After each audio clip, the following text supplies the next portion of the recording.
Namaste, viewers. Welcome to Jaipur Dialogue USA in our Sunday show. Today, I wanted to talk about a remarkably important topic because in the last few months, or we see a remarkably intensified attack, individual driven and is institutionalized in the process on Hindus as such.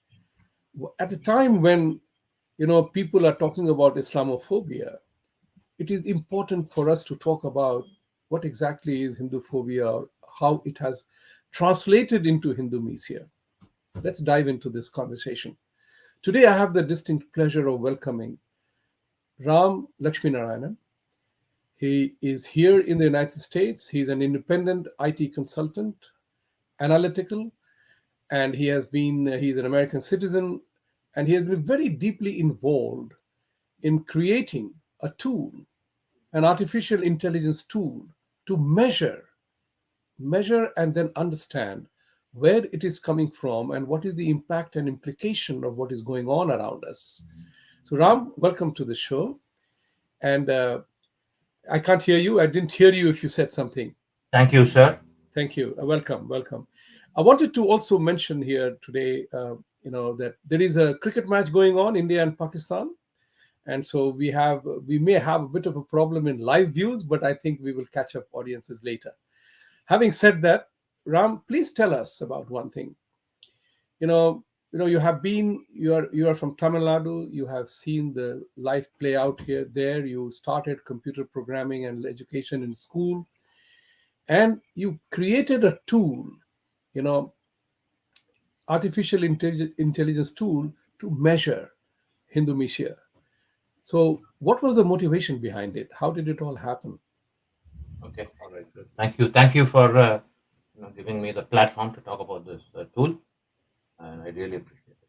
Yes, yeah, the motivation behind it, I think it all began with Mr. Manishankar Iyer, the former Congress MP, who made a very disparaging remark about Modi's, social status as a child thief vendor leading up to the 2014 election campaign. He was quite negative, if I remember, vicious, and so condescending with some of his comments about Modi at that time.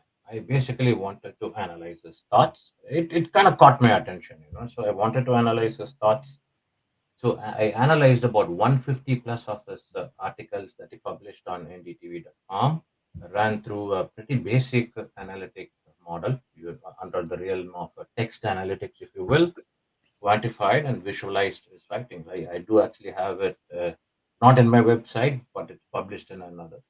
Now, as part of this model, what I was able to determine, the kind of emotions and the sentiments he exhibits, it was extremely revealing for me, and I was surprised, to find out how could one harbor so much of toxic hate, against one individual.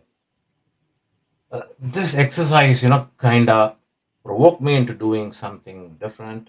One thing led to another, and I ended up, picking this topic. While I was trying to pick this tool up, you know, I found there were many entities and individuals countering anti-Indo hate right now.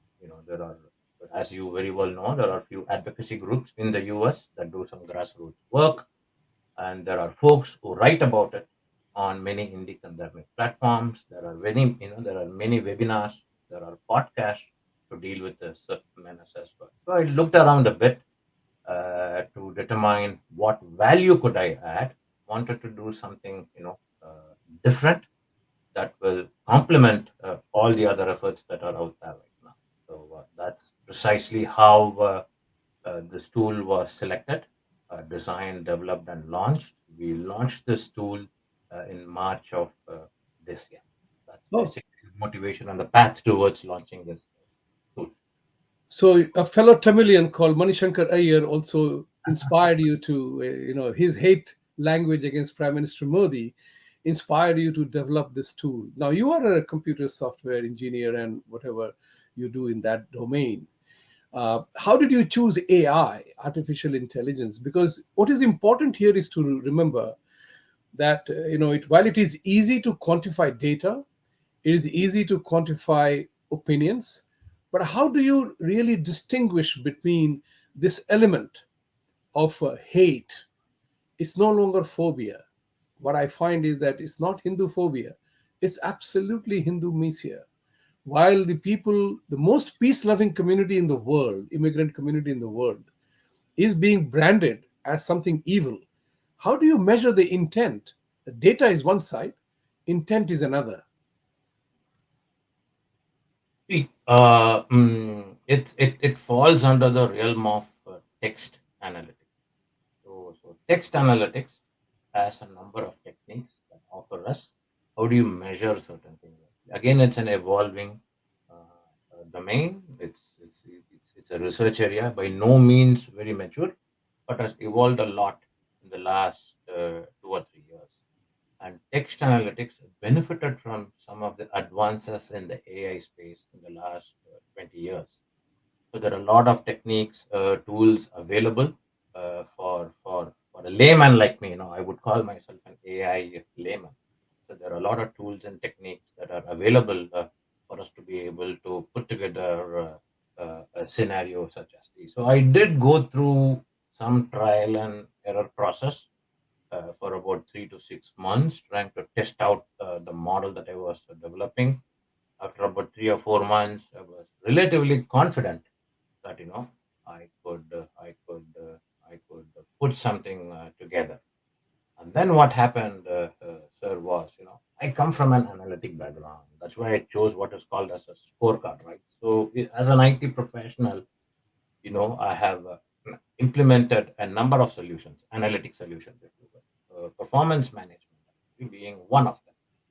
Hmm. The focus of solutions. You have a corporate background too. I'm sure you can relate to this. The focus of such solutions to provide to the corporate leadership a quantifiable way of measuring performance against certain goals that you may have. Different corporate functions have their own performance metrics, they have their own performance goals. Example, sales could be different from marketing, marketing could be different from finance, finance could be different from operations. The tool, the analytic tool that they use to visualize and present these metrics is actually called a scorecard.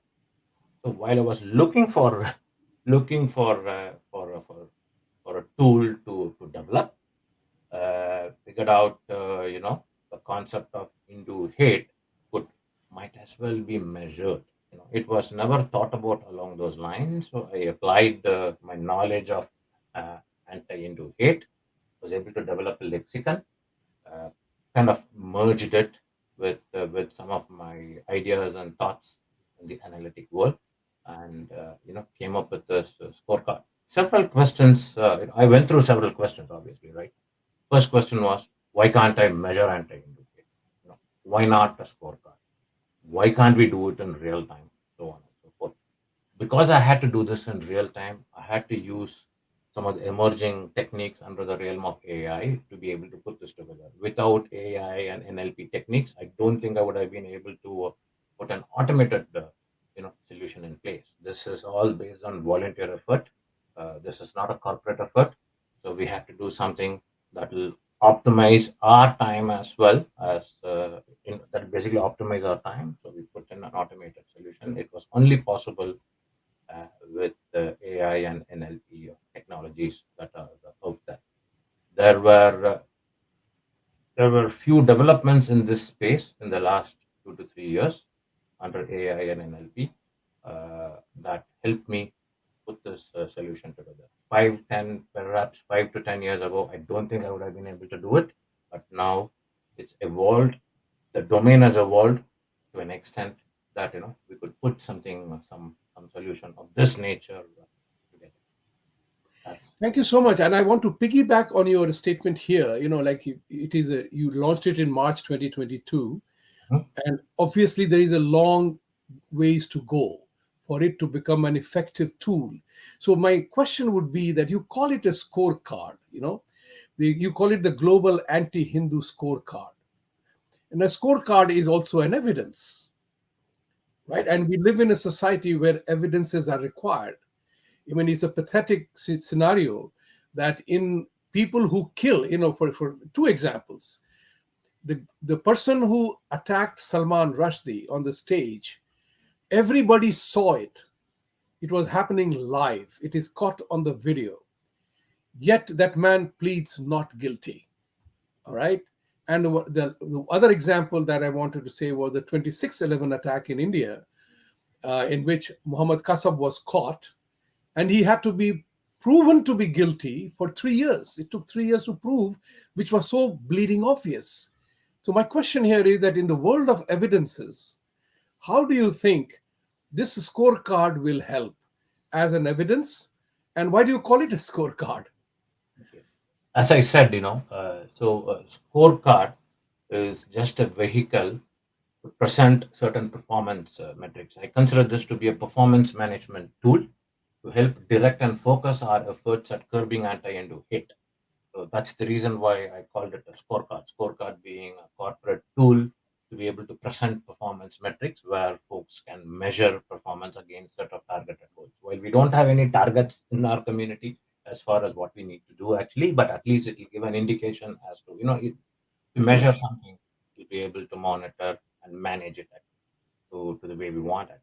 So the reason why it's called a scorecard is because it's just a vehicle to measure how anti-Hindu trends are appearing in Twitter platform. So that's the reason why I called it as a scorecard, which has a bunch of metrics in there. Tell us something about how did you choose Twitter? Why not Facebook and why not others? Or Twitter is the starting point? Because what baffles most Indians and me included is that we see it in real time. The anti-Hindu posts get credence; they are never stopped. Where any Hindu, you and I say something about it, we immediately get blocked. And there are innumerable instances of that. So when you take the Twitter part of it, you know, how did you begin to measure that? In essence, I'm asking you is to tell the layman, people mostly are watching it. If you are a layman as a computer scientist and a computer engineer, imagine our fate. Most of the people who are, affected by that, but we want to know what are the salient features of this tool, what are the parameters, the assumptions that went into creating this tool. And ladies and gentlemen, those who are watching and will watch in future, is that Hindumisia.ai is his website, and you can visit and see many more features on that. So go ahead, Ramji, tell us, how did you create? What are the salient features of this tool, and how did you create the various parameters and assumptions to measure, as you say, accurately? Get you. One of the assumptions we made was Twitter actually has a lot of anti-Hindu into postings that come up regularly compared to Facebook. And I think there's a lot more traction on the Twitter side rather than on Facebook side. We could have chosen either one. We just picked up Twitter. I've also used Twitter to source data in the past to be able to do some of my own private analytics, blah blah blah, all that stuff. So that's one of the reasons why we chose Twitter. And Twitter offers us the quickest path to creating and launching a tool such as Hindumisia.ai because Twitter is all text based, so it's a lot more easier, in my opinion, to be able to discern hate using text rather than other forms of medium such as video or audio or even images. So that's the reason why we picked Twitter. It offered us the quickest path to be able to source what we want to source, be able to launch a product. And coming to the features of the tool, right? See, if you launch the website www.hindumisia.ai, what you see is a global anti-Hindu scorecard. That's basically at the heart of the tool. That's what you will see when you launch. It consists of aggregate statistics from Twitter that you see on a real-time basis. For now, it only has aggregate statistics. We are working on a few other enhancements to be able to display a little bit more. So we'll have an update on it later on. These aggregate statistics, they fall under two sections. One is real-time daily statistics.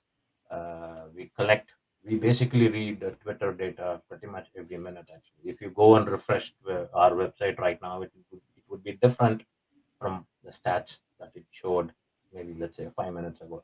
It's almost real time or near real time actually. So we scan Twitter 24 by 7, and we take those tweets, we sample them, we take the sample tweets, run it through our AI model that we have developed, and we kind of quantify and visualize the results. The AI model will actually flag the tweet as either anti-Hindu or not.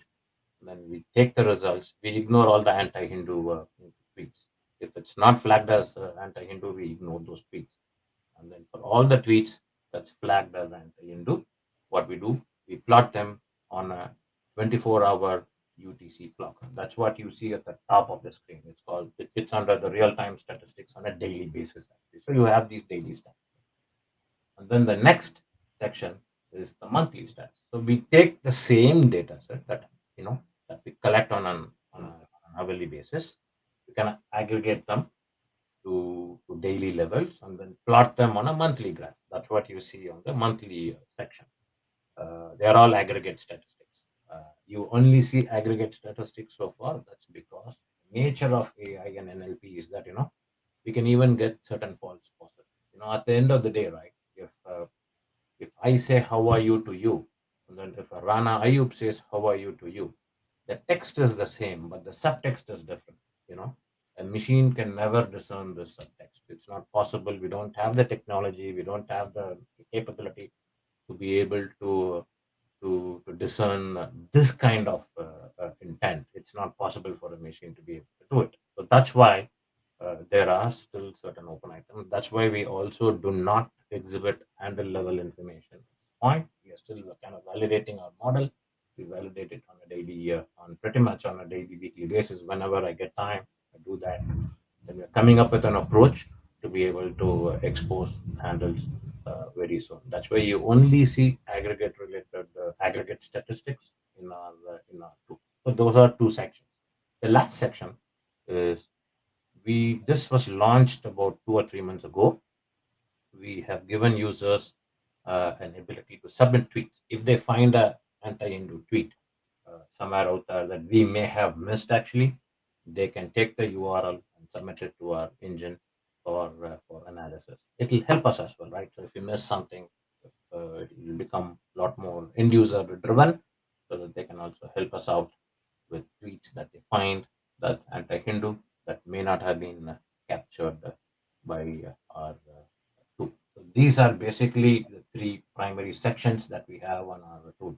You go down to the bottom of it, you will have a lot of things about who we are, what we do, blah blah blah. Right. We have some information. My inquiry with you here would be that classification. You mentioned just now that there are certain tweets we do not take it and certain tweets we take it. So how do you distinguish? How does your tool distinguish which tweet is not Hindumisia related, Hindu hate related, and and then you have something like that you take it. So in that scenario, how does the AI tool that you are using make that distinction on its own? Okay. And while you are asking the people to share with you their tweet that they consider as offensive, and then you will analyze it. So I will encourage all the viewers to go to his site and report the matters. Like, for example, a lot of people no longer use some words in its entirety, but they put different intonations, different alphabet or different marks. So, like HU, or change the spelling of that so that the machine doesn't capture. So, is there some way that the smart guys will defeat your tool of measurement? Because measurement is key. It's possible. Yes, yeah. The tool that we have put together is certainly not perfect, sir. It's quite possible. You can always trick a system. Absolutely. Ramji, can you come close to your mic, because one of the viewers is saying that you move in and out, your Ah, voice trails. So just be close to the mic. Yeah, okay. All right. go ahead. All right. Go ahead. The tool is certainly not perfect, right? So it can be tricked if it does not recognize the lexic and so on and so forth.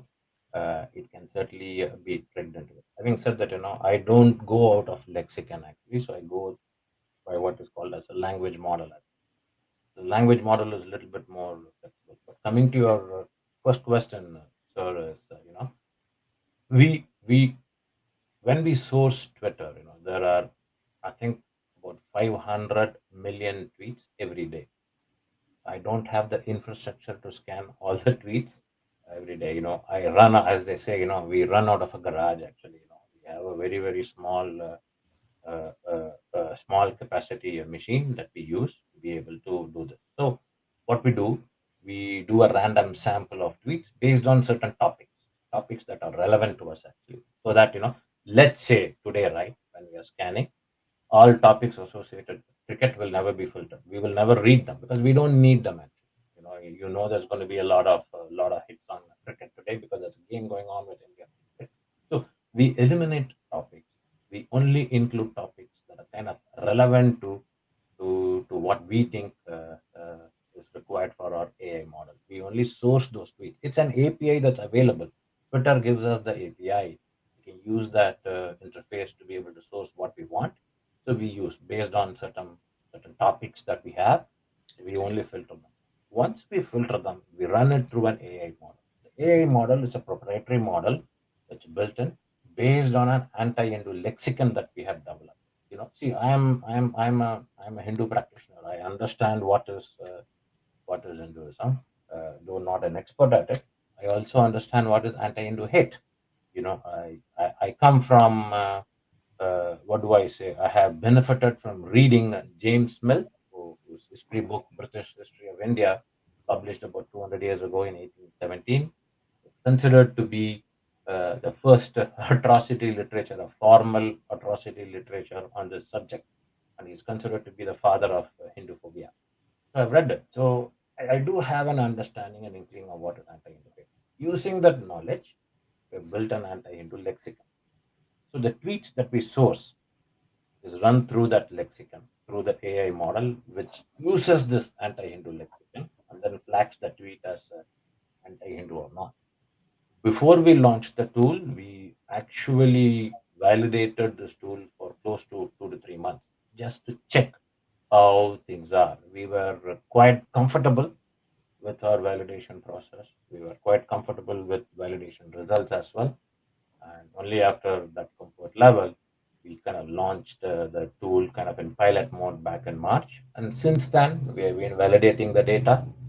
We've been trying to see how best to start exposing our handles as well. So it's taken this long, but that's essentially what the process entails to give to to basically quantify and visualize the hate that you see. Quantifying and visualization, we use simple charts, as you know, they are all quite you know they are not rocket science, if you will. We just use simple charts, trends, and pie charts to be able to visualize what we see. We wanted it to be very very simple, put it in a simple manner for folks to understand. That's why we use very very simple charts to publish the hate that we see on Twitter.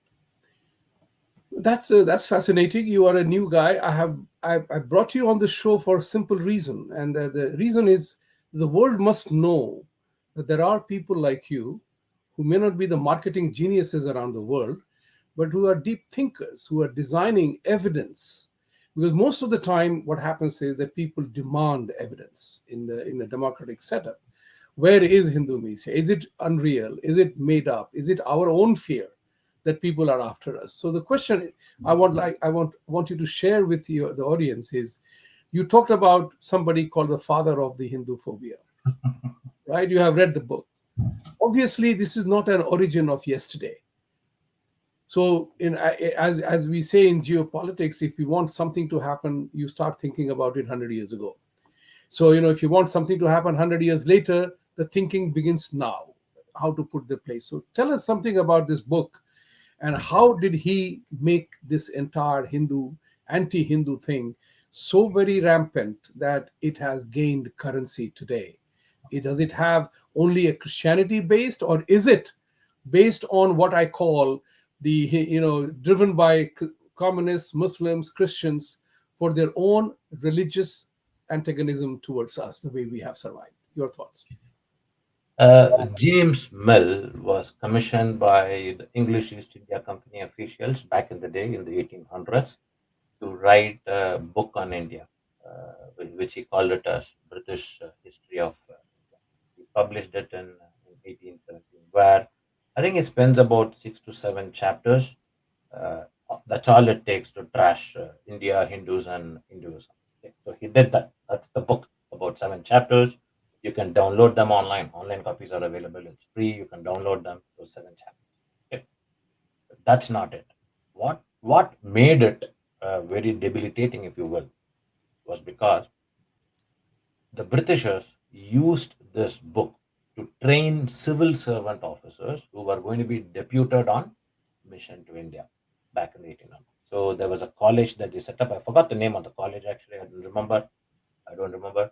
They set up a college back in England where that college would be like an academy, right? Where all these officers who were going to be posted to India, they would undergo some training, and this book was used for training such civil servants who eventually came to India and implemented policies, procedures, and whatnot that had this anti-Hindu hate embedded in it. And unfortunately, we bought into it, right? So that's what. And then the Macaulay came in, our education system, our education system, even after our independence, kind of mirrored along what was given to us by the Britishers. And as you all know very well, it is still continuing. So that's how anti-Hindu hate from James Mill's times traveled all the way along to what we see today in our textbook. This is reflected pretty much everywhere. This kind of also links to the California textbook controversy that we actually saw. You could see the same tropes. What British historian James Mill wrote about India, you could see it in many different literatures. It's completely, I think it is percolated across the academic medium. You see that even in US history books today. And that's what the California textbook controversy was all about, which was about what, 10 years ago now? Yeah. That was the time. And then some of the hate that you read from that book, you can see that in Catherine Mayo's works 100 years later, the mother India, right? Mother India, later. And you could see that it's taken its own life after that, Mr. Jack, right? You see that everywhere. But my concern here is, like we all pride ourselves in being a knowledge society, a knowledge culture, Vedic knowledge, and everything else. Where and how, you know, as an analyst and study who does sincere study of this entire phenomenon, where do you think we ourselves failed? You said that we bought into it. Were we so dunce? Were we so stupid that we bought into something that which was destroying us, which was meant to destroy us? How did that happen? I mean, are we so compliant, subservient that a handful of British came and imposed, and we said, okay, it's fine? How did it happen? It also, my question also begs to ask is that why were we so deficient within ourselves, whether it was lack of confidence or whether it was just being slavish mentality, although Hinduism it doesn't have element of slavery in its belief because we are all free. Slavery is a concept of other faiths, not us. How did we end up becoming slave to this entire thing? Can Okay, you put your thought on it? sure. I'll have two or three things to say. I'm not a post-colonial scholar by any means, but my understanding of the situation is, look, a colonized mind is a conditioned mind. That's where I think the slavery aspect starts. Conditioned mind, is devoid of original thinking. That's, I think, that's precisely, if I have to put it in one or two sentences, that's what I would say. A colonized mind is a conditioned mind. A conditioned mind is devoid of original thinking. That's where we kind of lost it in the last 50, 60, 70 years. Hmm. Now, in your analytical work, in your AI work, where tell us something about. Take a bit of a time and tell us what kind of hate you have been observing in the last few months and years. Give us some examples of that. Intuitively and intrinsically, we all know that it exists. We know that, but to be able to articulate it And since you made a program to analyze, measure, and quantify this entire phenomenon of Hindumisia, give us some clear examples that you came across in your work. Okay, sure, yeah. I mean, the hate that we see is just mind-boggling. No doubt about it. It's not surprising though, because we knew the hate exists and there is a model that will catch that actually. But it's not surprising. It's kind of mind-boggling. The amount, the quantity. What we see typically there is, we see a number of things. There is fear mongering over Hindutva. Hindu terror, Hindu terrorist, blah blah blah, radical Hinduism, all that stuff. There's fear mongering over Hindutva. There is, attack on our traditions, attack on our forms of worship, abusing our murtis, if you will, abusing our mutis, some other things that we see. And then there are handles, that exhibit caustic hate for Brahmins, all in the name of anti-caste activism.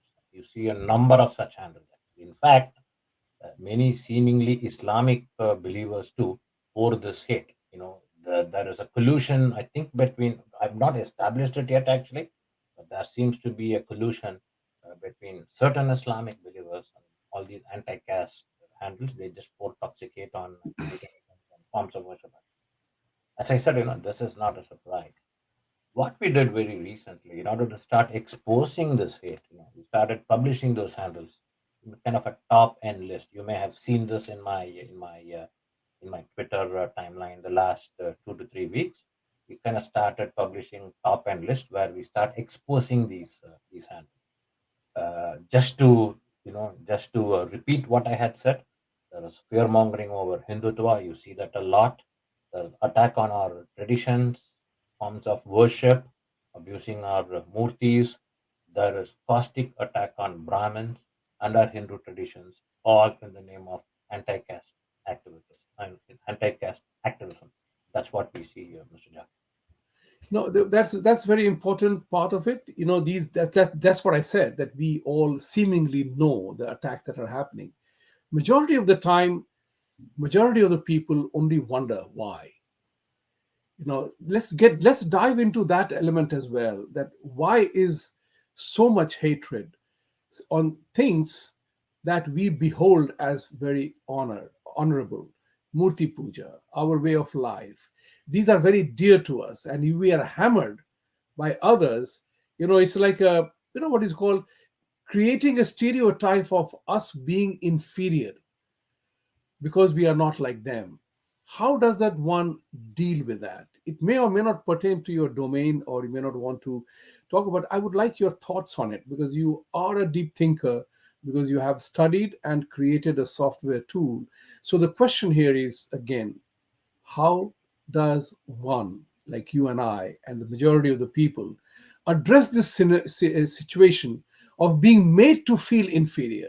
And there's an example I want to use here for the viewers as well, that recently in New Jersey, Indian Business Association hosted the Independence Day parade, and they put together Yogi Adityanath ji's tractor as a symbol of demonstration. Immediately there was a uproar by the Muslim groups, CARE and others, and the business group apologized and wrote, and rather, in my opinion, a very sad apology letter. And that's what I mean to say, is that instead of saying that it was being used to demolish illegal structures, they gave in to it as if it was a Hindutva practicing model. That is a very important for us to know, that when to confront and how to confront. We are not used to attacks. Very few are prepared to be able to respond. How does one go about it? I think there was actually a response by Mr. Shantanu Gupta. Yes, I saw that. I replied to that Twitter as well. Yes. I've not read the article, but there was a response. I'm supposed to be reading that today. Actually, I've not Okay. gotten it yet. Mhm. There was a response. It depends on the right response. Not everybody has to respond to everything. Like Mr. Jha. You look, I am an AI researcher. I don't consider myself to be an expert on advocacy, so I'm not going to do any advocacy. My job is to basically collect data, and I can work and collaborate with people who actually do that advocacy so that Mhm. they know what response to give.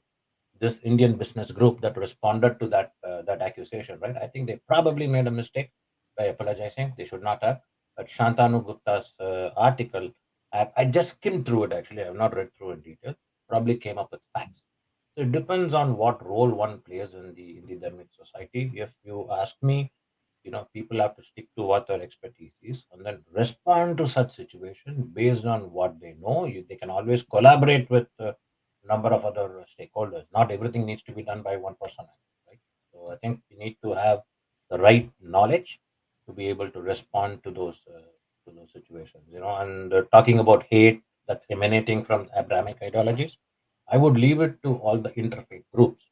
But then those interfaith groups have to be staffed appropriately, right? With people, the right dharmic knowledge and Mhm. dharmic and Indic knowledge. And I would probably defer to experts who are able But to who are able to that's take. very true. That's okay. I totally agree with you. But I wanted to elicit your. Now you talked about, collaboration. You know, what kind of a collaboration that you can provide to enhance this entire tool, measurement tool, that ordinary folks who are watching can contribute and learn and create an evidence. And as you said, the database, because the issue is no longer imaginary; it's very real.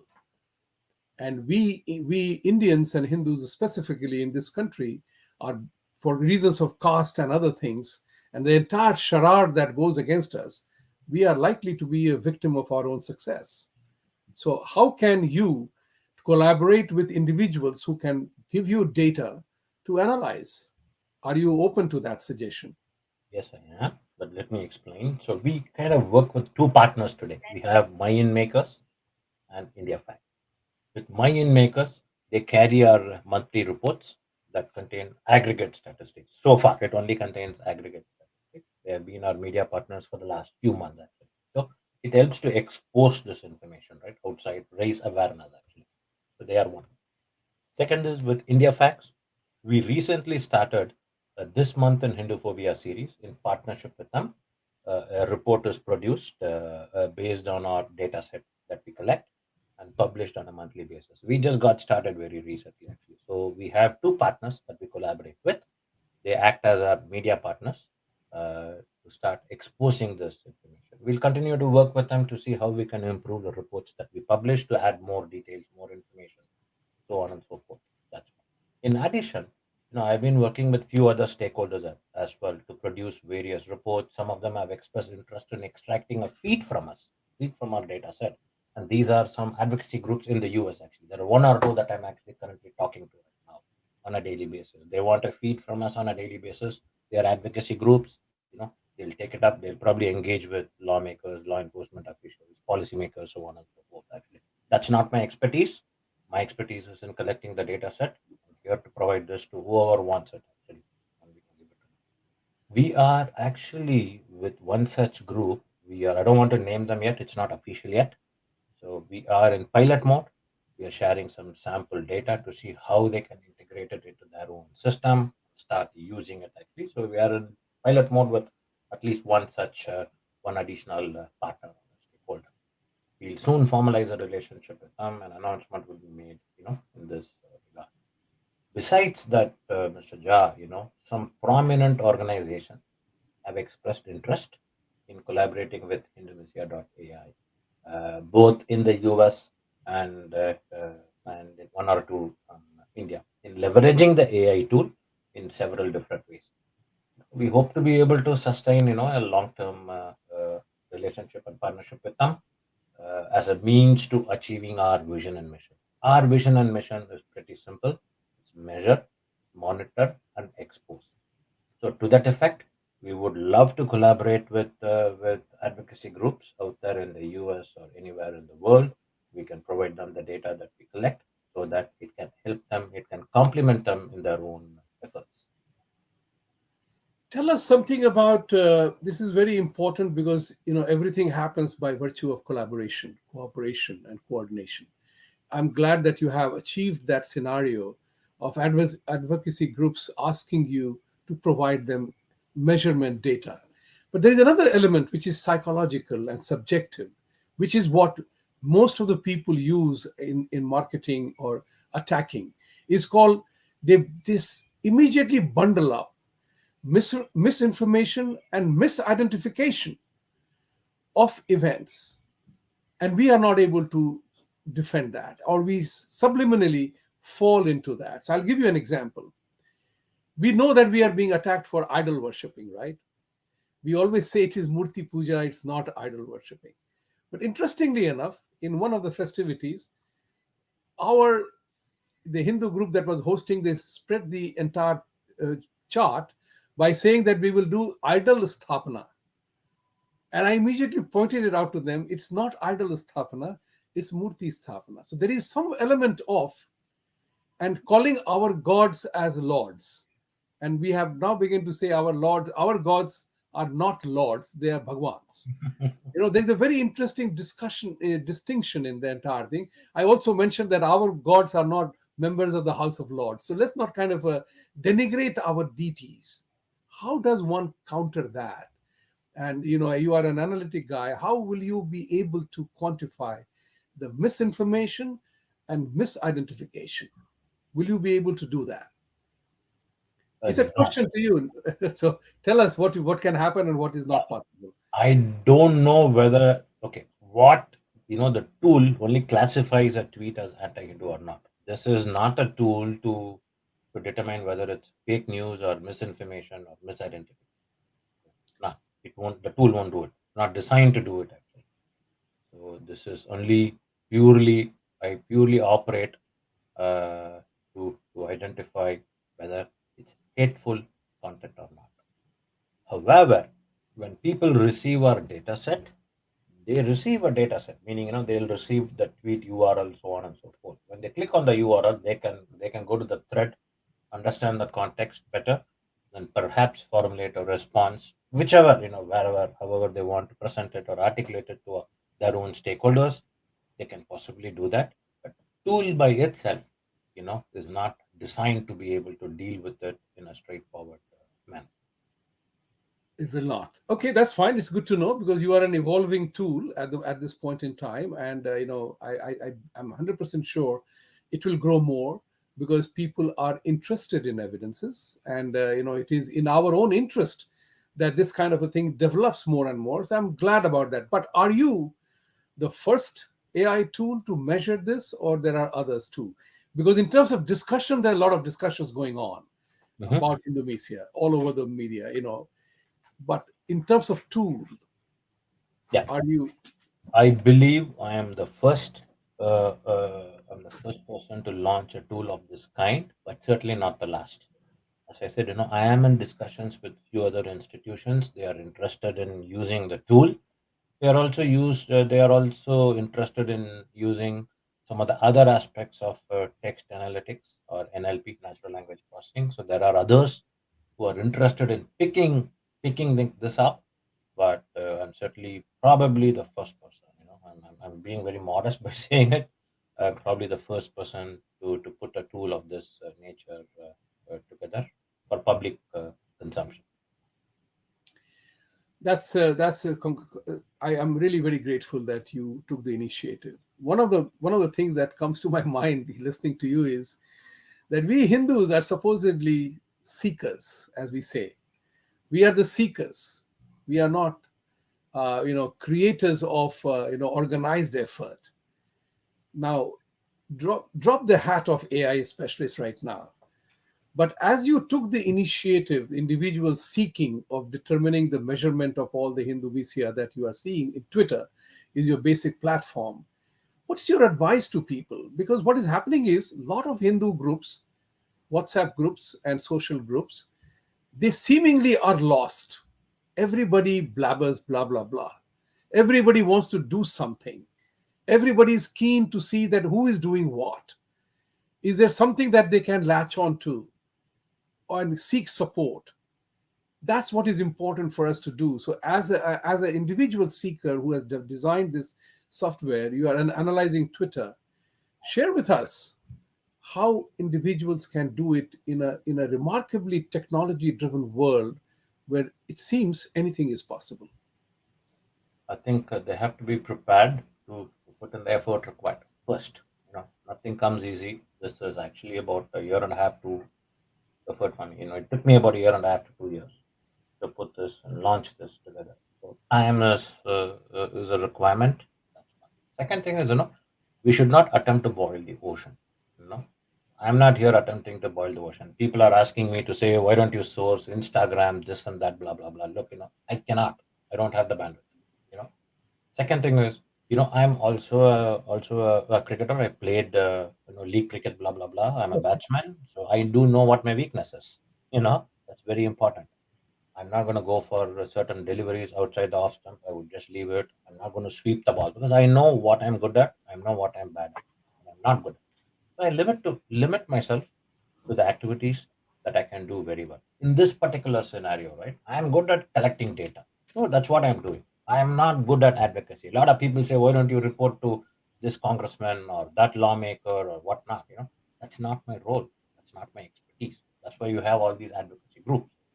So I think people working on initiatives like these, they should find their own bearings. They should stick to their own strength, and then seek collaboration with few other partners. But then when you talk about collaboration, it's not an easy thing in our Indic world. If you know, I'm sure you understand this. It's not straightforward to start collaborating. Like in the other dharmic ecosystem, collaboration is a little bit challenging, as I'm actually finding out as well. So things may be slow. Things may be steady though, but it will be slow. Steadiness depends on how well one actually takes their own initiative forward. But if they are patient, I think certainly results will come out. Those are some of the things that I wanted to say. I hope I have answered the question. Now, you listen. We are articulating a thought process because we are all growing up with a new phenomenon of Hindu hate. Hmm. We are all rather shocked. Majority of the Hindus are shocked that how is it that the one of the most peace-loving community in the world, immigrant community anywhere in the world, who are not a law and order problem, yet we are being chased, literally speaking. You talked about caste. We have had serious conversations with serious people. We always wondered how is it that equality labs generated a false data, false narrative, and that California state is following it, the recommendations of that. Whereas a Carnegie Foundation research, which is a Carnegie Foundation, is not a small tidbit kind of a research organization, that gave a report that there is no evidence of caste-based discrimination. But yet, Carnegie Foundation, we as a Hindu group, have not been able to use effectively to submerge a bogus narrative. It talks about a lot about our own way, the way we are. We are a surviving civilization. Many 46 civilizations have perished. We are the surviving one. So the question arises is that how do we make this happen now, considering the tools available at our hand?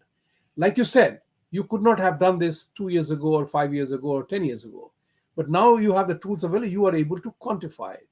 So, in your research and analytical mind, what must various Hindu groups do today to make themselves more effective, heard, seen, visible, and be able to narrate the truth? Okay. I think they should go after facts. They should know what the facts are. If you do if we do not have our caste narrative right, we won't be able to respond to such accusations by equality. Right. So those who are at the forefront of taking on the other ecosystem must be well informed. That's where I think our tool comes into play, because we have the facts. People continue to refuse anti-Hindu hate. We have the data set to prove otherwise. you know. So this is a tool that can be used for great stakeholder engagement, if you will. You know, those who keep refusing anti-Hindu hate, the realities of anti-Hindu hate, we can use this tool to educate them. It's important we start educating lawmakers, law enforcement officials, so on and so forth. We are not going to, that's one. Second one is, we are the ones who are affected by all this hate sentiment, right? So we need to pull up our socks, start enabling our own groups. There are many groups out there. that are fighting this. We can enable them with the data set that we have. And then last but not the least, we can engage with a lot of social media influencers too, right? So media personnel, think tanks, public intellectuals. It requires activism, Mr. Jha. You know, that's much required to be able to expose and raise awareness. In my opinion, that's probably the only way we can do this. No, there is a tremendous amount of intelligence, uh, chutzpah, if I call it, available amongst us Hindus. It's not that we are idiots. We are very bright people as a collective group, individual, and everything else. Yet we lack the spirit of cooperation. Majority of the time, what happens is that one group of people does something and there are 10 people out to shoot them down. So I was talking to one such group and I said, listen, like you very correctly said, your core strength is analysis. Your core strength is not marketing or institutional building, right? You are focusing on your core strength. And using that simple example, I have been telling people that, each one do what you are good at. Mhm. If you're not good at something, don't do it. But if somebody is doing something, if Mr. Ram Lakshminarayanan is doing an AI based work, don't try to shoot him down. Let him do what he's doing. If you're able to take advantage of that, take advantage of that, or let him be. So we have to have that kind of an awareness, knowing what we know now Yeah. that is going on. So my model is I have recommended what I call 3CM model: collaborate, cooperate, coordinate, and then mobilize. So in the chart of creating a confluence, if we are able to find the common ground with somebody, let's do that. That's If you can't find a common ground, let them do, you go ahead, do, but don't trash a fellow practitioner of a particular approach. Your thoughts on that? with that mindset, right? With that mindset, I am working with few stakeholders. They Mhm. are ready to collaborate with me and cooperate with me. They understand the complementary nature of two partners. Actually, that's the mindset that most of them have to be. I do get a lot of feedback on my email and some on my timeline to asking me to do this and do that and do that. Everything cannot be done by one person. Yes. Everything cannot be done by one person. It's not possible. I don't have the bandwidth to be able to do it. But I can certainly collaborate, work with few others in a complementary capacity. I am in discussions with few institutions as well. They want to use my AI model. They would source the tweets or data or whatnot. They will run it through the AI model. It will flag and they will use it for their own research purposes. So I am in discussions with some of them. That kind of complementary role is what I would suggest, and I am personally also looking for, because as I said, I know my strengths. I also know what I cannot do, and I don't want to be doing it. This is all done in a voluntary capacity. So bandwidth availability is certainly a challenge. There's only so much one can do on a voluntary basis. So I would suggest collaborating with other stakeholders, and then when you want to collaborate with stakeholders, you need to build your own credibility too. I should be credible for them. They are also doing this on a voluntary capacity. Not many things are full time in the dharmic world. All the activism is voluntary. So I need to be able to show them that I am credible. That is also equally important. I'll build my own credibility. Once that credibility is established, I think collaboration mindset can be set in my opinion. It's going to take some time. We don't operate from a collaborative framework at all within our system. It's going to take some time, but I think it's something that's possible over a longer period of time. I'm 100% sure, as we call it in our management work, is that what is possible and what is missing. If you are able to determine what is missing, things possible becomes real. The point which I'm trying to convey to you is that, as you are doing Twitter analytics right now, do you have the ability, and what must happen for you to become bigger? So not, it's an important point. Majority of us people, we love to debate dialogue and we let it go away. We are unable to convert it into an actionable platform. And for actionable platform, you have to have a team. You have to have a group that works together under the leadership of a captain. That's what is important. And are we, I want you to tell us your thoughts on it in the remaining few minutes that we are here, is that do we lack the ability to accept somebody as a leader, or we all want to sing our own tune? I will be careful with my response. Okay. I think we all want to sing our own tune. I think we're all looking for spotlight. That's what I think actually. You know, as I said, I'm not looking for a spotlight as far as advocacy is concerned. It's not my cup of tea. I won't do that. I do not know how to do it actually. And I'm not equipped for it. So I'm willing to work. That's the thought process that has to come across the board. Across the board. It's there in smaller circles. It may not be there at a larger level, but in smaller circles, I think it is there. As I said, I've been working with some partners already, and I am in discussions with few others. They all realize what is required to be done. They all understand the complementary nature of such initiatives, and there is mutual respect. And that complementary nature, mutual respect. Those are some other things I would keep in mind. I think that's the only way. Thank you very much for joining us today. And to the viewers, I want to thank you for joining here. Although, because of a variety of reasons, the live viewership was low, but I hope you will share with people and like, subscribe our channel, and convey the message to the world around us. It's time for us to come to the grips of the challenge. Now, my favorite phrase is knowing what we know. Knowing what we know now, what do we do next? Today, India is playing Pakistan in the cricket match. And Ramji told me earlier on that as a cricket player, he doesn't watch India-Pakistan match at all, because he knows that those people are playing with a mentality that they're playing against kafirs. That's the important part to remember.